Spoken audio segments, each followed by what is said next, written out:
Hello दोस्तों, आप सभी का फिर से स्वागत है मास्टर्स इंग्लिश क्लासेस टीकमगढ़ में। पिछले वीडियो में हमने रेसिप्रोकल प्रोनाउन के बारे में जाना था और आज हम पढ़ेंगे यूज़ ऑफ डेमोन्स्ट्रेटिव प्रोनाउन। ठीक है, जो स्टूडेंट्स नए हैं इस चैनल पर वो चैनल को सब्सक्राइब कर लें, वीडियो को ज़्यादा से ज़्यादा लाइक और शेयर करें। तो चलिए शुरू करते हैं यूज़ ऑफ डेमोन्स्ट्रेटिव प्रोनाउन, जो कि स्क्रीन पर आपको हाईलाइट दिखाई दे रहा है। डेमोन्स्ट्रेटिव प्रोनाउन होता क्या है ये जान लेते हैं। तो साथियों, ऐसे प्रोनाउन जो व्यक्तियों या वस्तुओं की ओर संकेत करने या उन्हें प्रदर्शित करने, इंग्लिश में इसको हम बोलते हैं पॉइंट आउट करना। देखिए यहाँ पे लिखा है पॉइंट आउट करना या डेमोन्स्ट्रेट। तो ऐसे प्रोनाउन जो व्यक्तियों या वस्तुओं को पॉइंट आउट या डेमोन्स्ट्रेट, हिंदी में सांकेतिक या प्रदर्शित करने के लिए प्रयोग किए जाते हैं, डेमोन्स्ट्रेटिव प्रोनाउन कहलाते हैं। अब डेमोन्स्ट्रेटिव प्रोनाउन होते कैसे, कौन कौन से हैं वो देखें। उदाहरण हमारे सामने है, दिस, दैट, दीज, दोज, सच और द सेम। कौन कौन से हो गए हैं? दिस, दैट, दीज, दोज, सच और द सेम। तो ये सारे ही कहलाते हैं आपके डेमोन्स्ट्रेटिव प्रोनाउन। यानी जब जिस प्रोनाउन का प्रयोग हम किसी व्यक्ति या वस्तु की ओर संकेत करने, इशारा करने के लिए यूज़ करते हैं, तो उन्हें हम डेमोन्स्ट्रेटिव प्रोनाउन कहते हैं। चलिए इसके हम रूल्स भी समझ लेते हैं कि कौन कौन से इसके रूल्स हैं। पहला रूल देखें जो आपको स्क्रीन पर सबसे नीचे नज़र आ रहा होगा।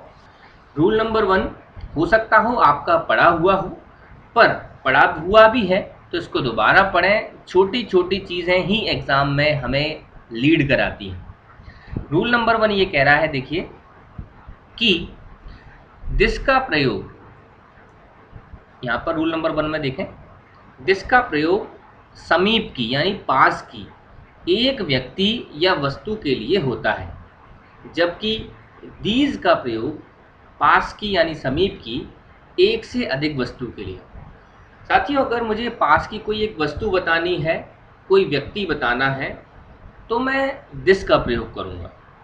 और अगर वो व्यक्ति या वस्तुएं एक से ज़्यादा हैं तो मैं दिस की जगह दीज लगाऊंगा।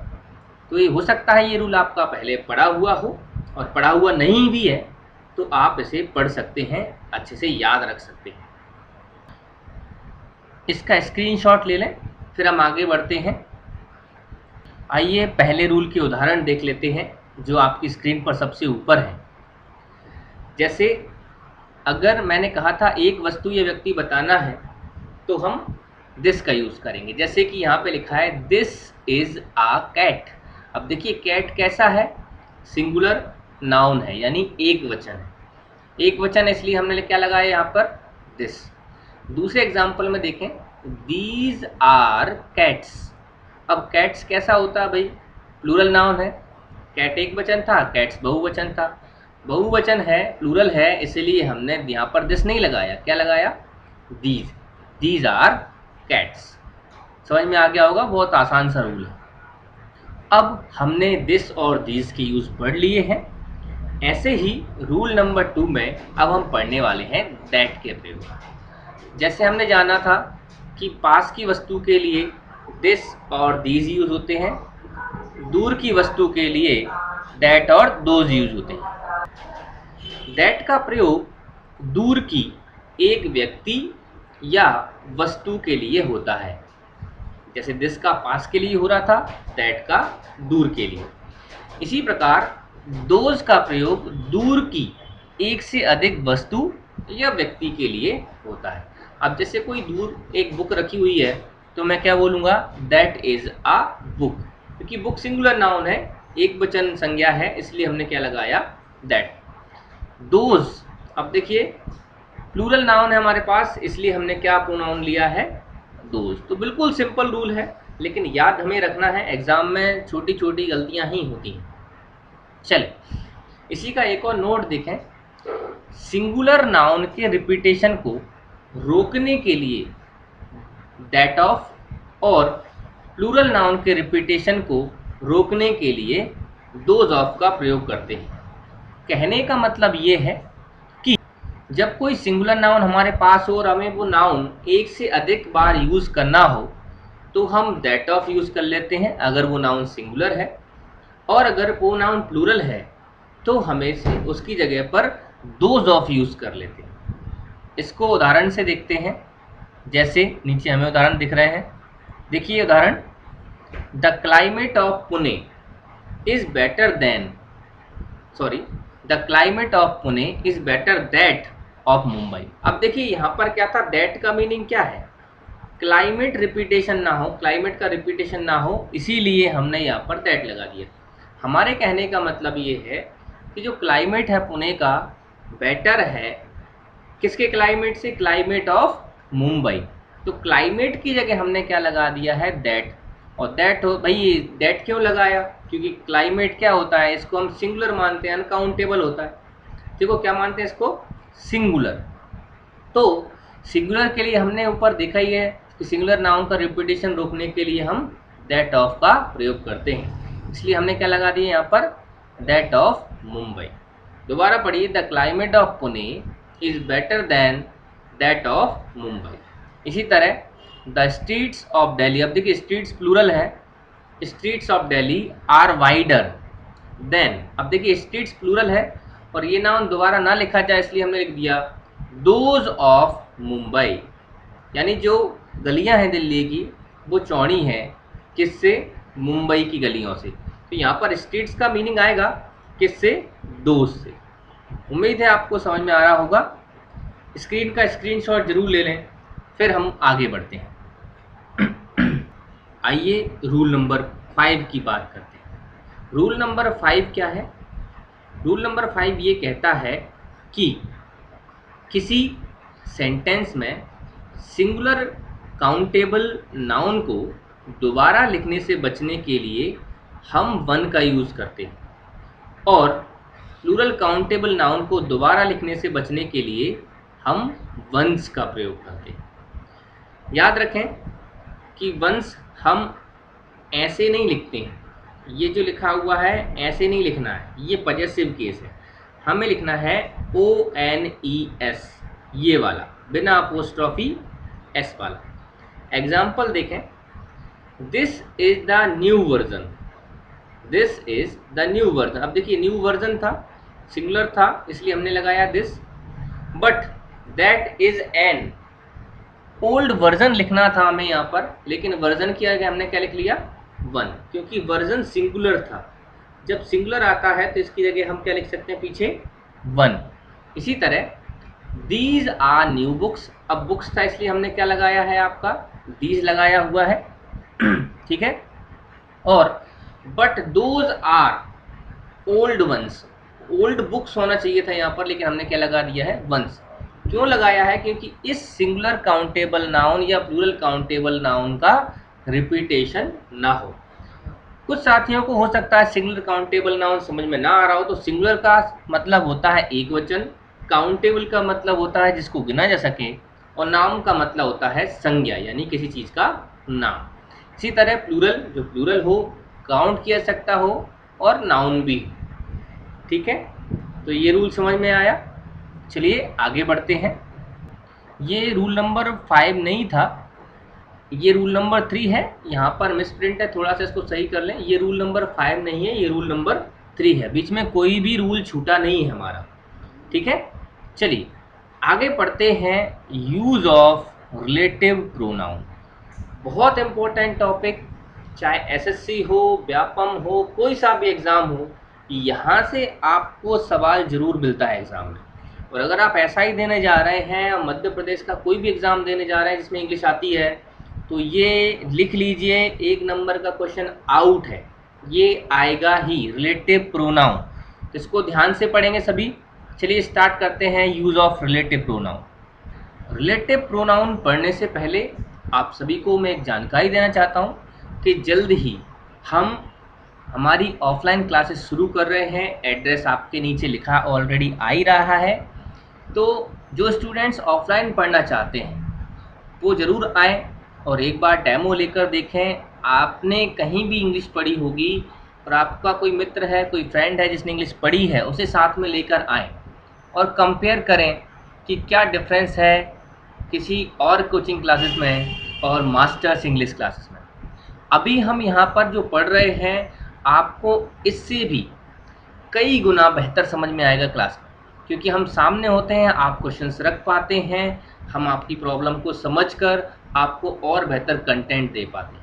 यहाँ पर अभी मैं कुछ भी लिख भी नहीं पा रहा हूँ, पीपीटी मैंने बना रखी है, उनसे आपको पढ़ा रहा हूँ। तो जब हम लिखते हैं और आपकी बातों को लेते हैं, आई गारंटी यू एक एक चीज़, चाहे वो बिल्कुल ज़ीरो लेवल से भी नीचे की हो या हाई लेवल से भी ऊपर की हो, आपको समझाने की गारंटी। और एग्ज़ाम में आपके जो भी क्वेश्चंस आएंगे एज इट इज़ आएंगे, बिल्कुल ज़रा सा भी फ़र्क नहीं होगा क्वेश्चंस में जो मैं बताऊंगा। ठीक है साथियों, तो ऑफलाइन क्लासेस जल्दी ही हम जून में शायद पहले वीक में स्टार्ट कर देंगे, जैसे ही लॉकडाउन हटता है। तो चलिए अब हम पढ़ते हैं रिलेटिव प्रोनाउन। रिलेटिव प्रोनाउन होता क्या है जानते हैं कि देखिए यहाँ पर मैंने हाईलाइट कर दिया, यहाँ से हम पढ़ रहे हैं वे प्रोनाउन जो जोड़ने का कार्य करते हैं। अब जोड़ने का कार्य किसे करते हैं? दो शब्दों को जोड़ सकते हैं, दो वाक्यों को जोड़ सकते हैं। ठीक है, जनरली जो हमारे एग्जाम में आता है रिलेटिव प्रोनाउन, वो दो वाक्यों को जोड़ता है, यानी दो क्लॉजेस को जोड़ता है। क्लॉजेस का मतलब होता है उपवाक्य। ठीक है, दो वाक्यों को जोड़कर एक पूरा वाक्य बना देता है। तो जो दो वाक्यों को जोड़ते हैं उन्हें हम इंग्लिश में कंजक्शन भी कहते हैं। यानी ये जो रिलेटिव प्रोनाउन होते हैं ये कंजक्शन का काम भी करते हैं। अब रिलेटिव प्रोनाउन है कौन कौन से, देखिए तो यहाँ पर who, which, that, what, why आदि, ये सारे ही रिलेटिव प्रोनाउन हैं। ठीक है साथियों, एग्जाम्पल देखिए कैसे इनका यूज होता है। I met Veena, I met Veena who was returning from school, मैं वीना से मिला जो स्कूल से लौट रही थी। अब जो हु है, ये हु किसके लिए यूज हुआ? हु यूज हुआ है वीना के लिए। हमने क्या बोला हिंदी में, देखिए मैं वीना से मिला था जो स्कूल से लौट रही थी। अब जो कौन? वीना। तो जब भी हु का यूज होता है तो इसके पहले जो सब्जेक्ट आता है उसके लिए होता है, और ये सब्जेक्ट हमेशा कोई ना कोई पर्सन ही होगा। आगे हम इसको डिटेल में समझेंगे रूल्स में। तो आपको समझ में आया? देखिए इसमें दो वाक्य थे, इनको हमने जोड़ के एक ही कर दिया है। फुल स्टॉप यहाँ लग रहा है, यहाँ कोई फुल स्टॉप नहीं है, यानी ये पूरा एक ही वाक्य है। ठीक है, चलिए आगे बढ़ते हैं रूल नंबर 1 की तरफ। रूल नंबर 1 क्या कहता है? रूल नंबर 1 ये कह रहा है कि रिलेटिव प्रोनाउन हु, विच या दैट का प्रयोग सब ऑर्डिनेटिंग क्लॉज के सब्जेक्ट के रूप में होता है। अब बात आती है कि सब ऑर्डिनेटिंग क्लॉज क्या होता है। क्लॉज का मीनिंग तो अभी मैंने आपको बताया था, क्लॉज का मतलब होता है उपवाक्य। अब सब ऑर्डिनेटिंग क्लॉज क्या होता है? देखिए क्या होता है कि जब हमारे पास दो क्लॉज होते हैं और उनमें से एक क्लॉज दूसरे क्लॉज पर डिपेंड करता है, निर्भर करता है।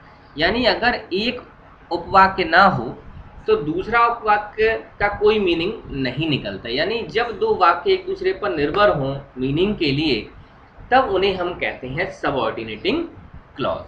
तो जो भी सबऑर्डिनेटिंग क्लॉज होगा उसका सब्जेक्ट बनेंगे ये। कौन बनेंगे?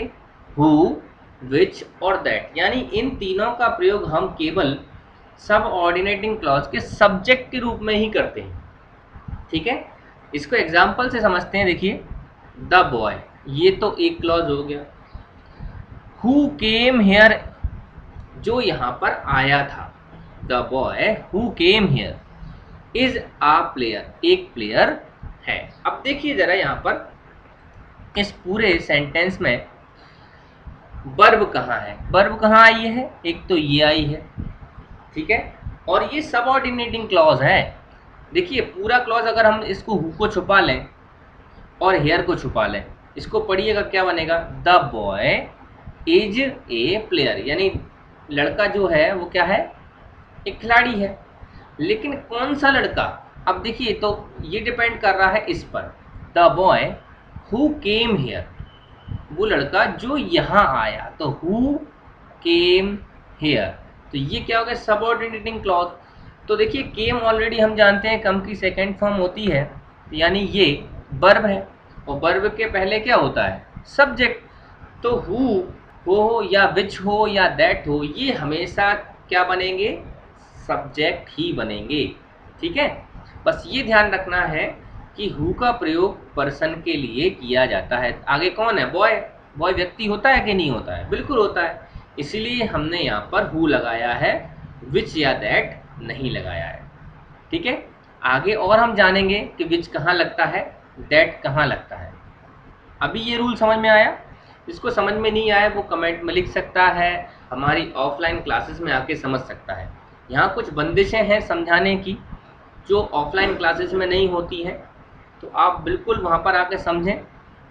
2 और 3 महीने में आप इंग्लिश के मास्टर्स हो जाएंगे। ध्यान रखें, आप किसी को भी इंग्लिश पढ़ा पाएंगे, सारे जवाब दे पाएंगे, कोई दिक्कत नहीं होगी। ठीक है, एक बार पढ़ के ज़रूर देखें हमारी ऑफलाइन क्लासेस में। चलिए आगे बढ़ते हैं, इसका स्क्रीनशॉट जरूर ले लें। साथियों, रिलेटिव प्रोनाउन पेपर में आता ही है, एक एक रूल को ध्यान से पढ़िएगा। रूल नंबर 2 पढ़ते हैं, क्या लिखा हुआ है, relative pronoun.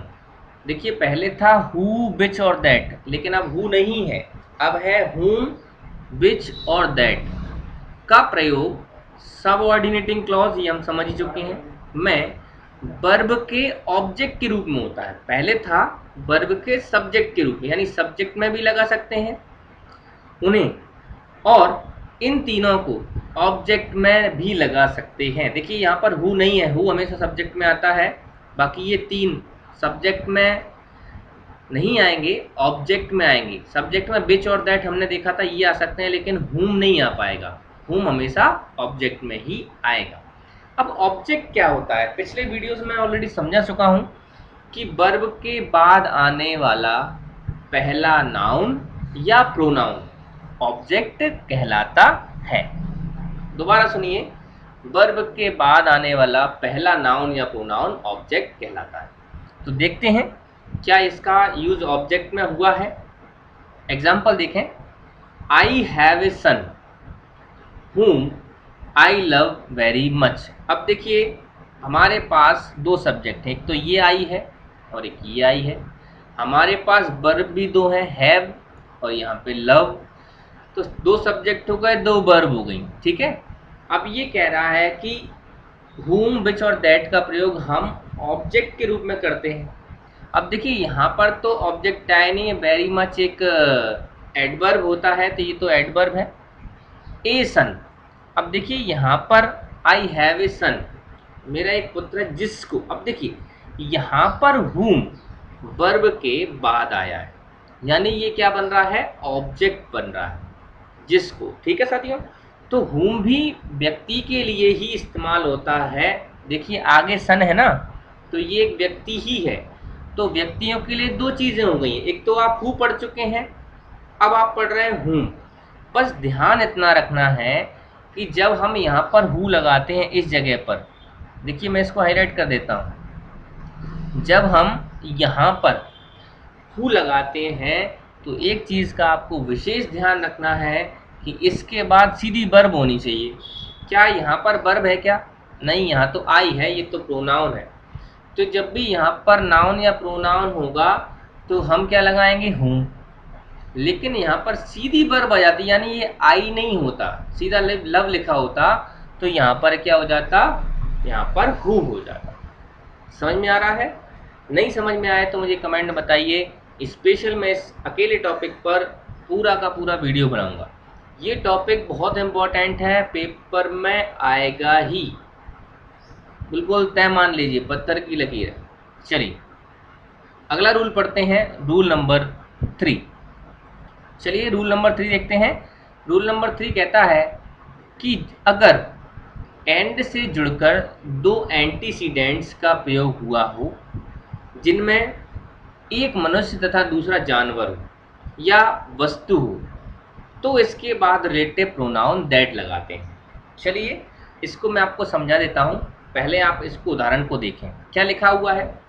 The man and his dog dash यानी that I saw yesterday have been kidnapped, यानी वो व्यक्ति और उसका डॉग। ठीक है, तो यहाँ पर देखिए ऊपर वाले जो सेंटेंस थे इनमें इसमें हमने क्या ये हुम क्यों लगाया? मैंने आपको बताया था कि यहाँ पर ये सन एक पर्सन है, पर्सन होता है तो या तो हम हु लगाते हैं और हुम लगाते हैं। हुम कब लगाते हैं? जब पीछे कोई नाउन प्रोनाउन आ रहा हो, और हु कब लगाते हैं? जब पीछे वर्ब आ रही हो। लेकिन अब देखें हमारे पास अब सब्जेक्ट एक नहीं है, हमारे पास दो है, एक तो मैन भी है और डॉग भी है। जनरली जानवरों के लिए हम दैट लगाते हैं, लेकिन अब हमारे पास एक व्यक्ति है और एक जानवर भी है, तो मैं हुम लगाऊं, दैट लगाऊं, विच लगाऊं। देखिए साथियों, जनरली व्यक्तियों के लिए हम हु या हुम लगाते हैं और जानवरों के लिए दैट लगाते हैं। लेकिन देखिए यहाँ पर क्या कह रहा है, और एंटीसीडेंट कैसे कहते हैं? एंटीसीडेंट देखिए जो भी इन रिलेटिव प्रोनाउन के पहले नाउन प्रोनाउन आते हैं, जैसे रिलेटिव प्रोनाउन हमारे पास दैट, नाउन प्रोनाउन क्या है? डॉग आया और मैन आया, तो इसी को हम बोलते हैं एंटीसीडेंट। जिसको देखकर हम रिलेटिव प्रोनाउन लगाते हैं वही नाउन प्रोनाउन कहलाते हैं एंटीसीडेंट। अब आते हैं मुद्दे पर। तो देखिए दोबारा रूल पढ़ते हैं, बहुत इंपॉर्टेंट है इसलिए बार बार पढ़ा रहा हूँ कि अगर एंड से दो एंटीसीडेंट का प्रयोग हुआ, देखिए एंड लगा हुआ है ये, और द मैन और डॉग ये दो एंटीसीडेंट हो गए, जिनमें से एक मनुष्य दूसरा जानवर, तो ये मनुष्य है और ये जानवर। अथवा जानवर की जगह चाहें तो वस्तु भी हो सकती थी, और सवाल और कठिन होता है क्योंकि वस्तु को देखकर हम क्या लगा देते हैं? विच। विच का प्रयोग हम वस्तुओं के लिए करते हैं, लेकिन यहाँ पर विच भी नहीं लगेगा, हुम भी नहीं लगेगा, हु भी नहीं लगेगा, यहाँ पर हमेशा लगेगा क्या? दैट। तो ये बात आपको याद रखनी है, बहुत इम्पोर्टेंट है कि दो एंटीसीडेंट हों, उसमें एक मनुष्य हो, दूसरा जानवर या वस्तु हो, तो हम यहाँ पर दैट ही लगाते हैं। एक नंबर पक्का हो गया ये आपका, अगर आपने याद कर लिया।